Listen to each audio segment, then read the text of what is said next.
We knew the Hawks had a tough assignment ahead of them, a clash with the Cats on their home turf, and unfortunately Hawthorn's streak came to an end. At least it was somewhat avenged with a thrilling Box Hill win the following day. We've got plenty to get through here, so let's get down to business. Thanks for tuning in to another Hawk Talk podcast. I'm Nick, with me as always is Tiz, and mate, I don't think either one of us will be headed back down the highway anytime soon. No, highlights included getting a Routley's pie instead of a 4 and 20. Ryan Schulmakers was part of the pre-game golfing event, and the first goal to Warple that he kicked. That was a great moment. But apart from that, and my outrage at them not having a wing on one side, like you don't notice that on the television cameras, but it is ridiculous how short that wing is in width on the non-member side. It's incredible. Did you happen to notice, because you were at the opposite end of the ground to me, so I'm not sure you would have noticed the scoreboard had a little patch in it that was short-circuiting, and I'm like, they are taking the piss. Is that the scoreboard that they upgraded? Because that is just the funniest thing. And of course, they're getting millions more in funding. I was sat down there earlier in the game, and this little hand was coming out and pushing it out, and then it would swap them round. It was quite a strange little phenomenon. It just sort of opened up. Anyway, that is the scoreboard, and they're in the loop to get more funding again. You can see that. You can tell they've spent a lot on it. Yeah, I can, and the fallacy is obvious because, mate, all the time I was there, I was thinking, get me to UTAS, honestly. Or could you just move that side back a bit and actually install a wing? I'd never realised it was such a problem. Like, I'd heard about it, but you have to actually see it with your own two eyes. And we had trouble right from the get-go trying to hit up guys on that wing. The team drew up the dimensions at training, but to no avail. I mean, look, Geelong were a class above, it must be said. The fact is that they played like a team that had watched us win for about 2 months.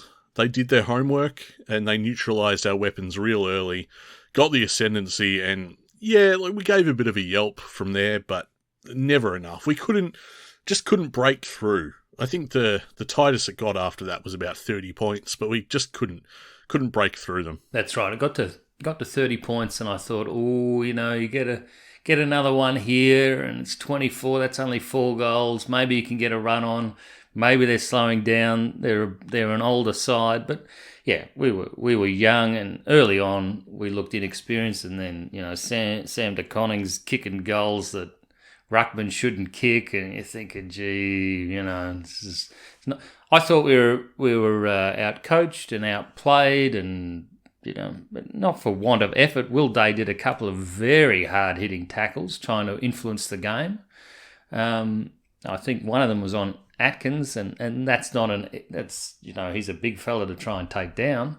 I'm a little bit worried about Will Day coming up for the game this week after did he get a stinger? I couldn't get any coverage in the stadium at all because I like to listen to the coverage, but I couldn't get anything through the phone. I don't take a transistor radio with me anymore. It's just not that decade. But I hope he gets up. But I really enjoyed him trying to physically influence the contest like that. Mate, the inability to get any coverage was just another instance of what could have gone wrong did go wrong. In case it wasn't obvious to our listeners, the entire experience was deeply unpleasant. I will not be back.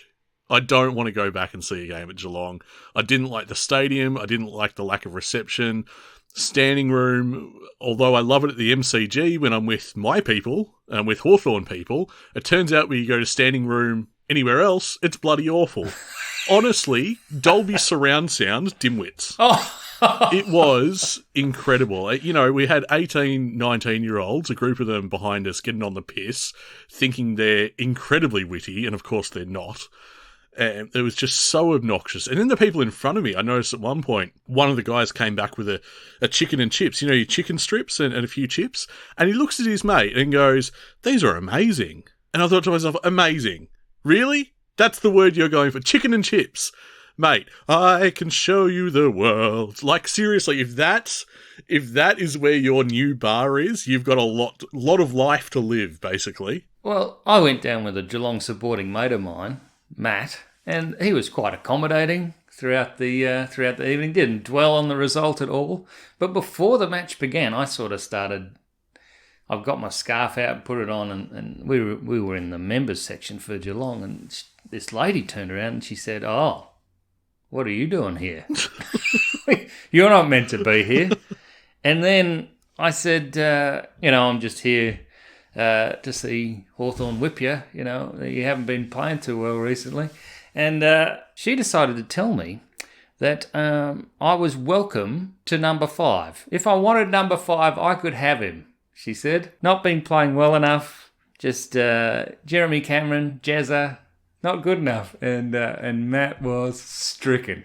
Then Jezza, of course, misses the first 3. So I'm just into her ear. I'm like, oh, you should have sold him. Goodness gracious, he's not worth the money, is he? You know what, lady? I've considered your deal. Not interested. We had a good crowd down our end, by the way, because a lot of Hawthorn people travelled. That first Warple goal got a big round of applause, and Mabior Chol got some good props from the crowd. I got to say, there was a little bit of Hawthorn representation, which was good to see. On the train over, there was one guy in particular that was wearing a wizard hat. It took me a second. I'm like, is that a Nick Watson thing? And upon further inspection, I was like, it is. It is a Nick Watson thing. What, you thought he was a random wizard just attending the game? Cosplay knows no boundaries. Cosplay can make it to Geelong, mate. Not much to do in Geelong. Anyway, we're doing anything but talking about the game because the whole thing was a write-off. The whole experience was terrible. And, mate, for me especially, because main event Mitch Lewis, he won't be the main event for another 12 months at least. Very disappointing for Mitch, obviously. A bit of a freak moment. I mean, freakish in the way that he didn't get a free kick, Nick. Not in the way he ended up injured. But, that's horrible for him. He had a big gash to the head as well. And did the game stop? I don't think the game did stop, did it? It just continued in full flow. The game didn't stop for Will Day either. We played a man down and we got a goal kicked on us instantly. So, fantastic. Thanks for that. Who do you reckon was our best? It's really hard to go past Dylan Moore. I was really at a certain point in the game thinking, God, who are our heroes out there? Who's going to stand up and at least try and turn the tide? I never really thought we'd get back into it, but Dylan Moore, I thought, really put his hand up. 26 touches, 2 goals and 2 goal assists, 7 score involvements, 7 inside 50s, 6 tackles, and 559 metres gained. It's just a regular fixture now, Dylan Moore putting in these types of performances. And I think in our mid-season review, I might have tipped that Day might pip him at the PCM. I'm becoming less sure of that.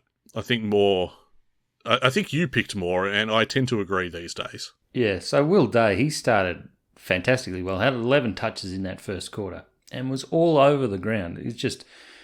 He looked like he was going to actually have a really strong influence. He only managed 7 more touches for the game, and that was the tale for a lot of guys who either got themselves into the contest in the second quarter and then fell away by the end of the game. It was a big effort. A lot of them started to tire. Luke Bruce and Jack Gunston didn't have a lot of influence on the game at all, really. And that was pretty obvious and hard to take too, because they're meant to be the heads in our side that were really going to stand up under the pressure.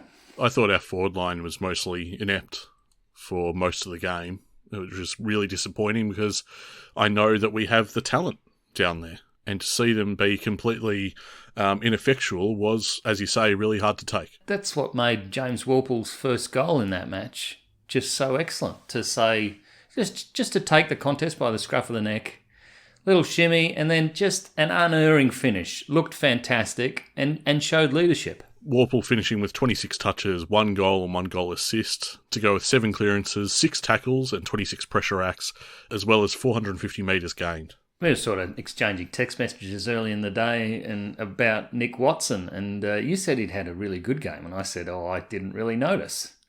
He's one of those players, really, isn't he? Well, I mean, the stat sheet reflects that he had just the 9 touches, but it was the 5 tackles that I was looking at and the 3 score involvements. I said I was looking for heroes. And I really felt at a certain point, Nick Watson was one of those guys to say, I'm not going to take this anymore. He's so tenacious. It's amazing. I remember moments of thinking, look, you're totally out of this contest, and somehow he would will himself back into being involved or putting pressure on or just something, you know? Some of the defensive ferocity is what I was enjoying. And, you know, I recognise a lot of Hawks fans will say, well, he's not there for that. He's there to kick goals. He's not kicking goals. Well, that'll come. I want a guy that's hungry, that wants to win the footy and applies themselves in that way. Think of the entirety of us doing this podcast. Once Cyril and Puopolo were gone, we've been crying out for that ever since. These are the efforts I've missed. And I want him to kick goals, but I'll take this in the meantime, thanks. Something else we've been crying out about for many years is put someone on Mitch Duncan, for crying out loud. How about that? He did what he liked. He must be about 45 now. And Sean Manor, who,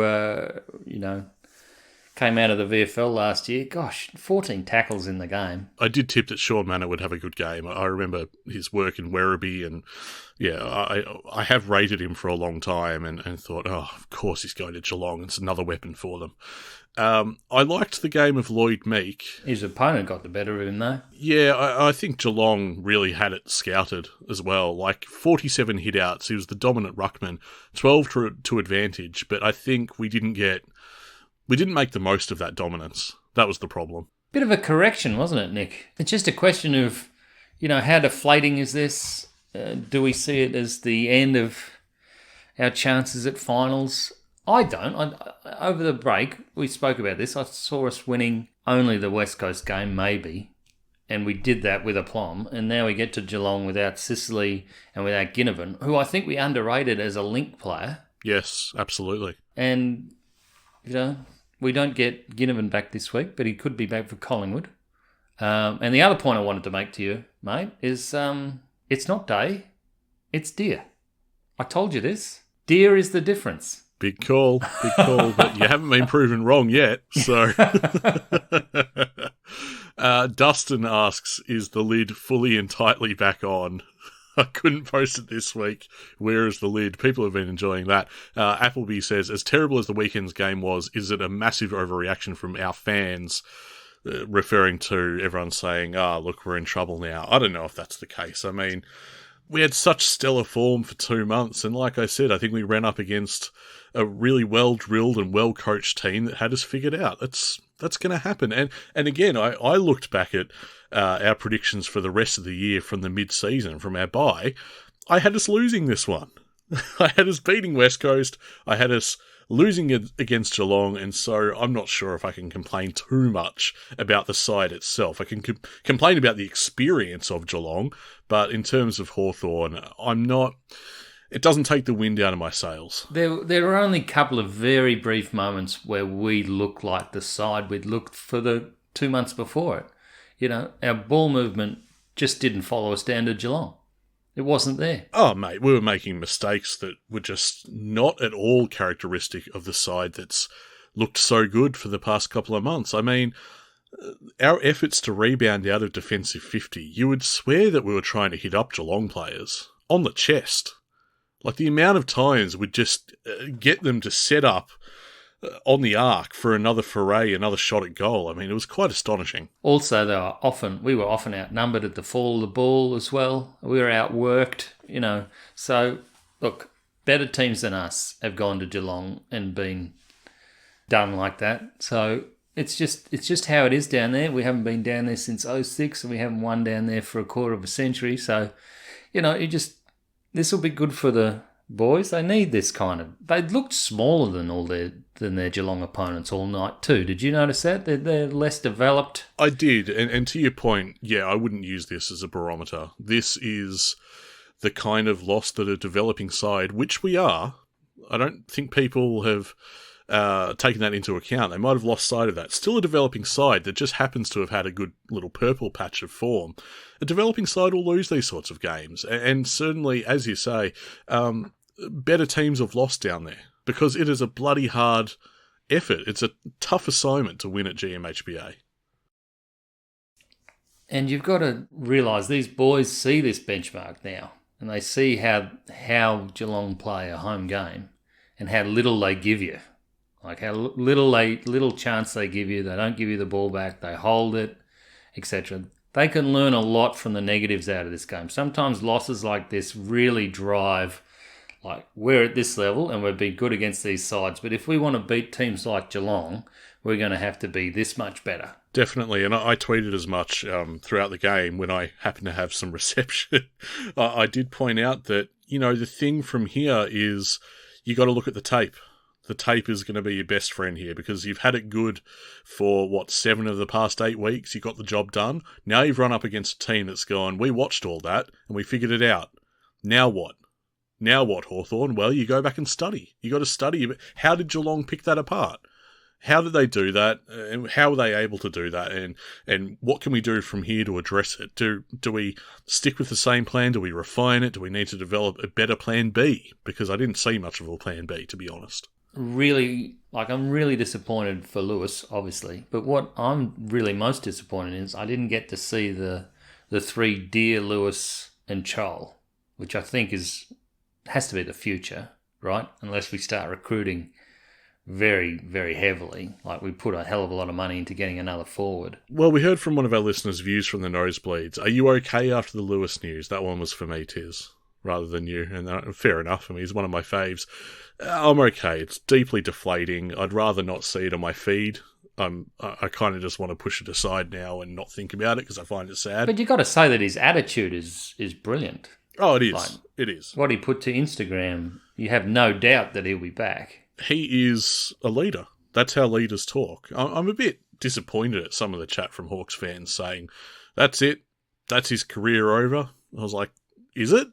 Since when? What are you talking about? Oh, it's a natural reaction. I mean, that happened with Dunstall, 3 or 4 times. So... Oh, well, that's all I need. You just compared Lewis to Dunstall. That'll make me happy. No, but people were writing him off. And he had nowhere near the medical support that they have today. Yeah, the other bit that views from the nosebleeds said was, secondly, do we chase another tall forward for next year via trade? Or do we think Deer, Scaife or Ramsden can do the job? We had numerous questions around this, and we're going to speak on that in a sec, but we also heard from Paddo, do we hit the trade table for a 20-something key forward? Surely we can't just rely on Marbior and a couple of kids. Rocky and Ralph said, after the poor Lewis news, is it time to bring in the big WA mid-season draft pick, otherwise known as Scaife, of course, and see what he's got? And then Hawk 1-2, do we use a first-round pick on a key forward? Do we trade a future first? Or do we split the pick depending on what's available? So Mitch Lewis being injured, with that sort of long-term injury, has thrown a bit of a spanner in the works, and people are thinking, the cogs are turning, how do we roll with this? I mean, he hasn't got through more than 15 games in a season for how long, so it's not like the team is structured around Mitch, right? I mean, Scaife looked like he knew it might be up for grabs next week in the way that he played, because he looked awfully nervous, didn't he? Well, he missed almost everything. He did end up kicking a goal, which was great, but, I mean, there was a point where it was no goals, 4 behinds, and I think 1 out of bounds of the full as well. So if that's indicative, like, he must sense that perhaps it's an option, and I'm not sure that Deer is available, is he? But Ramsden would probably get the nod before Scaife at this stage, right? I would say so, yeah. And we'll get to the injury news in just a moment. Let's get to some questions before we wrap up our Geelong Hawthorn at Cardinia Park talk. Chris wonders, what's the best spot for Weddle? I really like him. I think his ceiling is very high, but he looked a little lost in defence on the weekend. I think he can play anywhere, so I'm not sure defence is his best fit. Yeah, he found himself with some poor matchups, like they were bigger than him, and he just didn't find an avenue to run away with the ball or really impact the game that much, did he? They know that he's dangerous now, so they put some effort into him. Yeah, there wasn't that characteristic creativity or dash that we often enjoy. I think that was snuffed out pretty comfortably by Geelong. Yeah, I mean, none of our defenders performed well in metres gained. They really stifled that. They stifled that from the first bounce, really. Like, our ability to exit defensive 50 right from the start was pretty poor. I thought Connor McDonald was very good in that regard, actually. That he tried to influence the contest really well, and also, you know, his pressure acts were excellent as well, which I don't usually associate with Connor, but he really delved, you know, he really dug deep and tried to influence the game. I think long term the projection is for Weddle to be tried in the midfield, right? That's what we've been saying for a long time. Yes, yeah.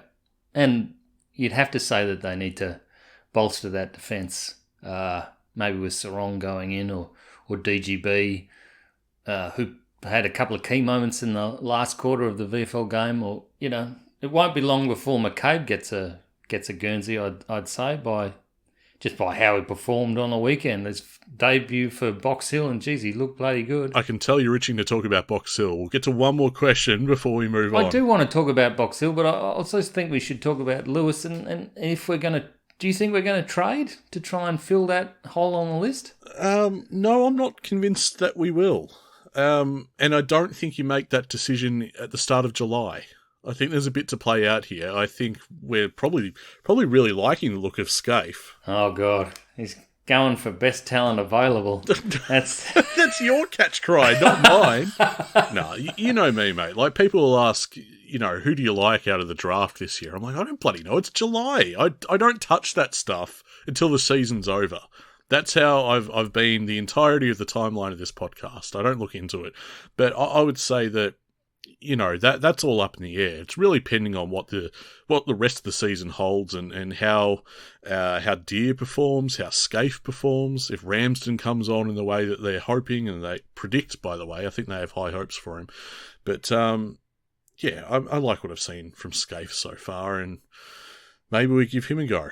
He certainly looks worthwhile, doesn't he? Yeah. As does Clay Tucker, by the way. Clay Tucker's doing some nice things. Yeah, he's emerging very slowly and steadily. He's had a good season, Clay. This last question from Dino before we move on to Box Hill. You've talked about your fringe 6 in our 22. What about your top 6? I'll start. He volunteers Dylan Moore and Will Day. So I suppose the interpretation of this question is, who are your first 6 picked, or who are the 6 first locked into the side who are absolute essentials to this Hawthorn team? Who would you name? So we've got Moore, Day, Newcombe. Are we going with Sicily? We have to, right? Yeah, I think so. Yeah, you've got to go with your captain and your all-Australian defender. I think he has to be in this 6. And then it gets tough after that, doesn't it? Moore, Day, Newcombe, Sicily, and then I hit a bit of a wall. I think Impey. Yeah, after that I went Hardwick, but I wasn't sure about that, and then Frost. Right, okay. But then I don't know if Frost gets a Guernsey in that 6 before this year. Surely Warple has to hit the 6. Chol was in my 6 at some point, because we need a key forward. Like, that has to be a lock, right? Amon was a consideration. Yeah, Amon. Didn't see much of him on the weekend, but he still had 20 touches and gained 555 metres. Vital cog in that machine. Another approach I had with this was, who would we, if they were injured or came out of the side, who would provoke the biggest reaction of like, oh, we're stuffed now. We can't cover that. There's no way. That already happened. It was Sicily. Yeah, Sicily is one of those, so he's in the 6. I dare say Newcombe, Day we've already experienced, so that's a lock as well. If he went out of the side... You've got to have Warple in the 6. I'm sorry. I will not take Warple being out of the top 6. Okay, you have him in your 6 then. Anyway, no, he's had a fantastic year. There's no knock on Warple. We need to talk about the Box Hill Hawks. 10-12-72 defeating Geelong. 10-11-71. And mate, this was a nice follow-up to the night before, to the Twilight game before, to get the job done in those circumstances. When Finn McGuinness kicked the winner, I was thinking the siren was about 30 seconds away. It was another good 5 minutes away. It threatened to be... I felt Geelong were the better team most of the day. Yeah, I think that's a fair assessment. And our midfield got on top at key stages and finally started converting, because we were very wasteful in front of goal. Mm. And but for the impact of Denver Granger Barras in that last quarter, with a couple of key intercept marks in which he read the flight of the ball better than his opponent, it would have been a different result.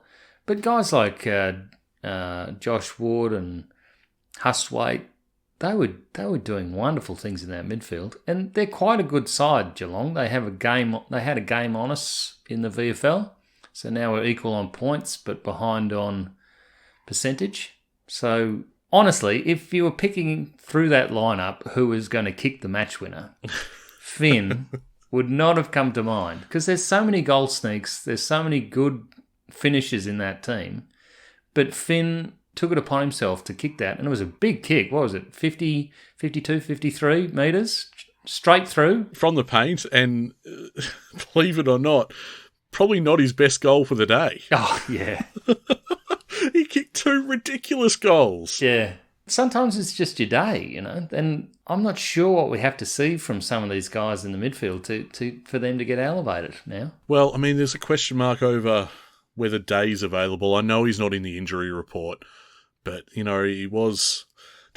did sustain that big impact. He looked a bit rocked by that. Oh, definitely looked rocked. 4 touches after half-time. So, Will Day, like I said, I admired the effort to be physical, but it looked like he hurt himself. Might have just been winded, though. I haven't gone back and watched the coverage from... Did we have Dwayne again? I think we did. McGuinness, by the way, had 24 hard-fought touches, according to the Box Hill website. 4 marks, 7 tackles, 4 inside 50s, 5 score involvements, 3 clearances. So he's beginning to do that on a more consistent basis now. He's accumulating the footy just fine. Josh Ward, could say the same for him. He recorded a team-high 31 touches to go with 5 marks, 5 tackles. I think he had 7 clearances as well, 7 inside 50s and 4 score involvements. So, is Josh Ward in the frame here? I feel like he's really been plying his trade and pretty well for the Box Hill Hawks for a number of weeks now. He's been very diligent about his kicking too. I've noticed him making sure he hits up a target and they don't turn the ball over. He seems cool, calm and in control as well, in pressure. I've noticed he does hold his nerve quite well. I have, throughout his career at times, found him panicky. I don't get that sense so much anymore, and I think that's a good sign of progress. I thought the player who really impressed me was actually McDonald early on. Really taking the game on and ended up with 28. He had a stack of it early and was a real, as you'd expect, as he's been for his career with the Hawks, with Box Hill, a real playmaker, creative, that dash and dare. The Box Hill Hawks really needed that early on. We had another steady hand down back in Jai Sarong. Great composure from this guy. 27 touches, 7 marks, 5 tackles, 8 intercepts. It was a strong performance, and I'm surprised somewhat that he didn't get a gig against Geelong, and I think he might this week against Freo. Yeah, I think Jai Sarong's the obvious elevation to bolster the back line there. But look, if we don't talk about him soon, I'm going to explode. Will McCabe, yes, he doesn't have to spend that long at Box Hill, does he? He just looks elite at that level already. Yeah, he can't be there for too long. And I mean, we're getting a little bit carried away maybe with first impressions, but it just looked that damn good. He had time and space, and he's not quick. Beautiful kicking ability. Didn't try the other foot. I didn't notice. So maybe it's only he's only one-footed, but I doubt it. But it's just the way that he reads the play is he makes it look easy while he's out there. I think he is quick for his size. It's like a giraffe. Yeah, but it's more quick of mind that impressed me than actually dashing. Yeah, that's true, yeah. He felt right at home, and 12 touches and 5 marks from managed minutes. He played really only a half a footy. And you know what, mate? I didn't have to look it up. I noticed when he wasn't out there. Yeah. So the thing is, though, you look at him and you go, we can build a backline around that talent. Yeah. And it's just a shame that probably the guy that could be most worried about that is DGB, who, as you say, had a huge influence on the result of this game. Is Ben Stratton-esque with those marks, mate. Yeah, I mean, he's going to leave his run late. Let's just put it that way. But, we're still tipping Sarong to be elevated before DGB, so... Yep, definitely.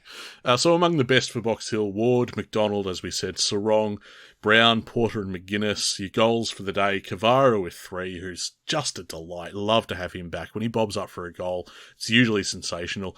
Tucker, McGuinness with 2 each, Scaife, Ramsden and O'Sullivan.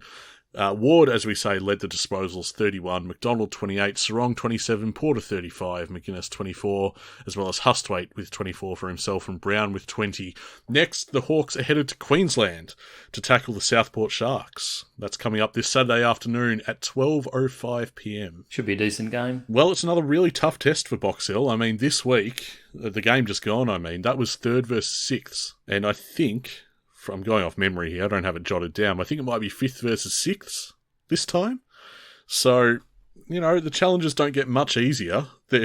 Box Hill are probably begging to have an easier opponent for once, but I'm not sure it's coming for a little bit. They could have been forgiven for sort of putting the cue in the rack at points during that game, because it just seemed that nothing was really working and Geelong seemed to be scoring easy goals. But they never gave up and they eventually got a point in front and won it. And Clay, I just think that halftime incident where Clay Tucker kicks a goal right at the end of the second quarter, and then there's a bit of an argy-bargy just into the halftime, just sort of willed them to keep going. It focused them a bit, I think. Good mark from Clay Tucker as well. Yeah. Coming from the back of the pack. I enjoyed that a lot. It was a very good win, and Box Hill have made a bit of a habit of it this season, just clawing their way past their opponents. Remember, I think it was Stu Horner as well, with that 50-metre penalty. Was that this year, was it? God, that seems like ages ago. That was this year. Yeah, I was coming back from Tassie after the St Kilda win. Anyway, fond memories. We better get to our injury updates here, and just say it's a mixed bag, I think would sum it up pretty well. James Sicily, with obviously his shoulder issue, is a test at this point. That is pending an assessment from the main training session on Thursday. Look, my money would be on they don't risk him and they elevate Sarong. That's what we've been talking about. I don't think he plays this week, but he comes back next week. Yeah, okay. Jack Ginnivan reporting some knee soreness. He's a test as well. Peter Burge has said, if not this week, then definitely next week, which I certainly hope so. To get him back against Collingwood in front of the MCG crowd would be amazing. Yeah. This weekend is a bit of a watershed. Freo are in very good form. Yeah, but remember how I was saying that obviously GMHBA is a tough assignment? Maybe there's a little bit of that with UTAS for other teams. What do you reckon? Oh, I think that's definitely true. But we're really going to have to get our mojo back pretty quickly. The thing that we left out of the injury update there is Cal Shadir. He's the guy that we're hoping to step in and serve the Mitch Lewis role, and it looks like he will be available. He's a test, but it's Peter Burge reckons he's likely going to be selected this week. You going to make any more changes after Bruce and Gunston were both anonymous in their efforts? Yeah, it's a tough one because that was disappointing, but no, I sort of wasn't thinking about making anything besides forced changes. O'Sullivan played quite well in the VFL. I'd be picking Bennett ahead of O'Sullivan. Oh, there we go. Well, that was what you were after? Yeah, I was. Because he's been very important at key moments down the VFL, just getting the ball forward and being part of the chains into the forward line. Makes good decisions, does Bennett? He does. I think he's slowly edging his way to getting a new contract. I don't know if it'll be more than a year, but then I don't know, this is where you start making tough calls. He'd be slightly in front of O'Sullivan for a new contract. I think O'Sullivan might be in a bit of danger. And that is... It's tough because I like him as well. I want to see more of him, but I don't know. I just know the club's going to have to make some tough calls at the end of the year. What are we expecting, Nick? Are we going to beat Freo? You're not heading down, are you? No, I won't be heading down. 1:45 Saturday, Hawthorn versus Fremantle at UTAS. What do I reckon? Well, back in the mid-season review, I predicted this was going to be a win. I wouldn't have said that if we were out in the West. It's going to be tough, but I don't think there'll be much to decide between the two teams down there. No, I'm expecting a close game. I don't think we'll be blown out of the water the same way that we were with Geelong, frankly. Very interesting battle in the midfield there. And, yeah, it's interesting to see how they've got their list going because Freo looked dead in the water early days in the season. So... should be a good contest and at a reasonable hour as well. So what's your definitive tip? The result will be plus or minus 14.5 points in either direction, Nick. Okay. Yeah, classic fence sitting. You can't imagine that the boys will be too up and about this week after that result. And there'll be a lot of reviewing. And with a young side, you've got to make sure they don't become individuals again. And then, you know, if they become like I need to beat my opponent and all this, and if they come out and they do that thing where they were attacking and strident and as a team they were heading up towards the goals with pace, they'll be fine.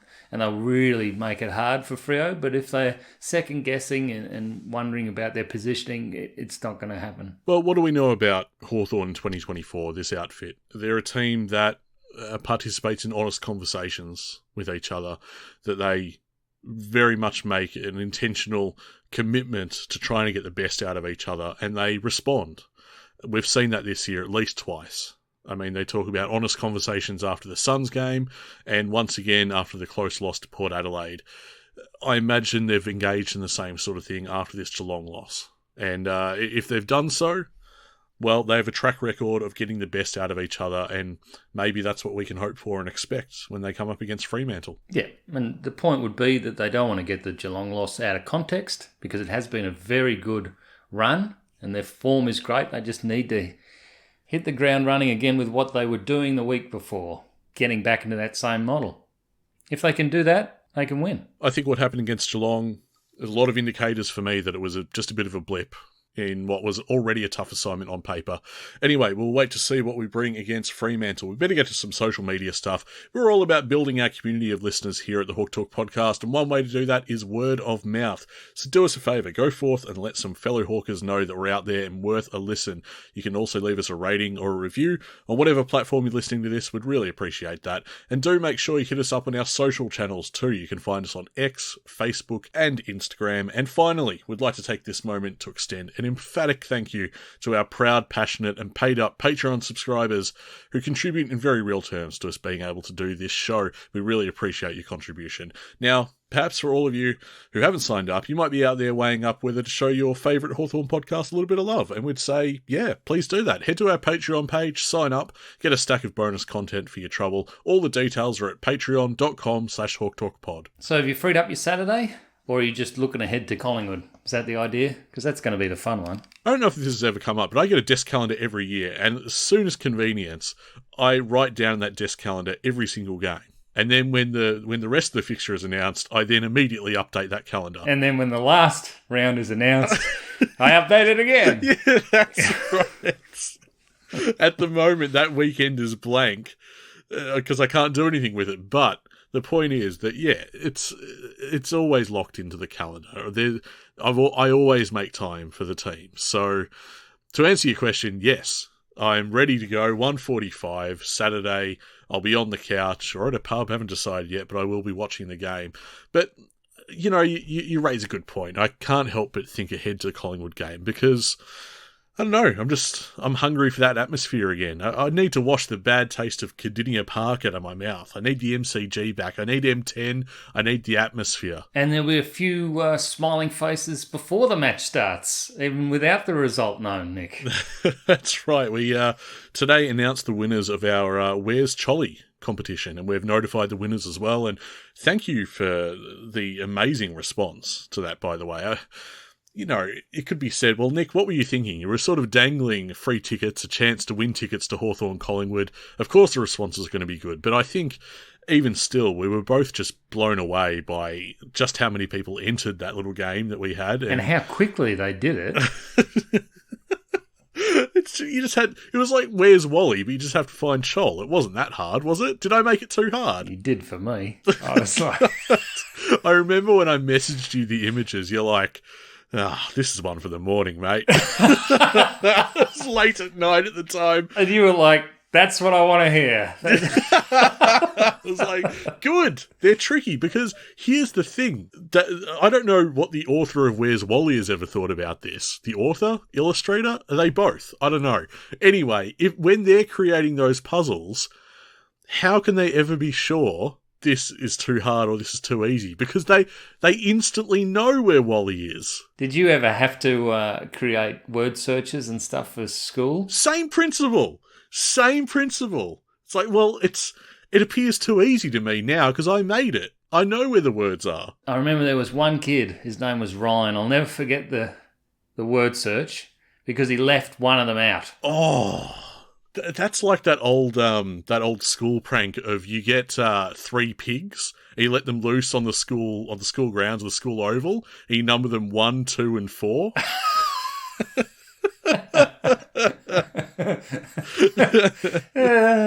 Just creates a wild pig chase, as it were. Anyway, it's, I'll never forget that. I was recruiting family members, the neighbour, everything, trying to find this damn word. That is evil and well masterminded. Well played, Ryan. The grade 3 teacher eventually penned a letter to apologise. Oh, come on. Yeah, I couldn't believe it. Anyway, none of that happened with Cholly. People I didn't find them all, but it was good because I saw the emails and I was like, oh, that's where he is. There you go. Well, it was really nice because not only did people enter, but a lot of the people that entered had really nice, kind things to say about the podcast. You know, they entered, they wanted their tickets, but they also took a moment to say, love the show, keep up the good work, etc., etc. So, that was very kind of people, and people want more of it. I can't promise that we'll have tickets to give away every time, but maybe I can produce some more puzzles. Well, I think they enjoyed the puzzle too, mate. They enjoyed that a lot. So well done. That was excellent. People just want content. People want to engage with their Hawthorn fandom in all sorts of different ways, and, we're happy to be there for them. Most of all, they want to see Jack Ginnivan kick 5 against Collingwood in a couple of weeks. Oh, indeed. That would be sensational. So fingers crossed for that. You're tipping Hawthorn? I'm trying to get you off the fence. Yeah, I'm not that wrapped up with Freo. I think Hawthorn can go again. I think they can do it too. But we will reconvene around this time next week to talk about all the action from the weekend, win, lose or draw, here on the Hook Talk podcast. We are a happy team at Hawthorn.